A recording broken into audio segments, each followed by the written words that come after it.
ഏതോ ഒരു കപട വേഷക്കാരന്റെ ചതിക്കുഴിയിൽ അവള് വീഴാൻ പാടില്ല. അവളെ പ്രൊട്ടക്ട് ചെയ്യേണ്ടത് എന്റെ കടമയാ. എന്നെ അവള് വഴക്ക് പറഞ്ഞോട്ടെ, തല്ലിക്കോട്ടെ. എന്നാലും എല്ലാ സത്യങ്ങളും അവളെ അറിയിച്ചേ പറ്റൂ. ഇവിടെ വെച്ച എല്ലാ സത്യവും എനിക്ക് അവളോട് പറയാൻ കഴിയില്ല. ജയന്തിയോ മോഹനോ ആരെങ്കിലുമൊക്കെ ഇങ്ങോട്ട് കയറി വരും. ആരുടെയും ശല്യമില്ലാത്തൊരിടത്ത് എനിക്ക് അവളെ കിട്ടണം.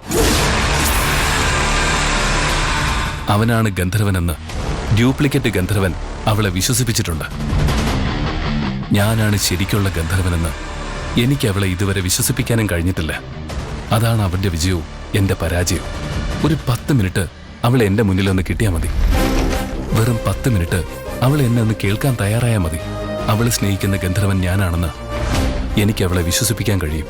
പക്ഷെ ആരുടെയും ശല്യമില്ലാത്തൊരിടത്ത് ഒരു 10 മിനിറ്റ് എനിക്ക് അവളെ കിട്ടണ്ടേ? അതിനെന്താ ഒരു വഴി? അവനെന്തോ കാര്യമായ ആലോചനയിലാണല്ലോ. എന്തൊക്കെയോ പെറുപിറുക്കുന്നുമുണ്ട്. ഞാനും പാറുവും സംസാരിച്ച് തീരുന്നത് വരെ അവൻ അവിടെ കാവല് നിന്നു. എന്റെ കള്ളക്കളി അവന് മനസ്സിലായി കാണുമോ? അവൻ സ്വയം പറയുന്നത് കേൾക്കാൻ പറ്റിയ കാര്യം പിടികിട്ടും.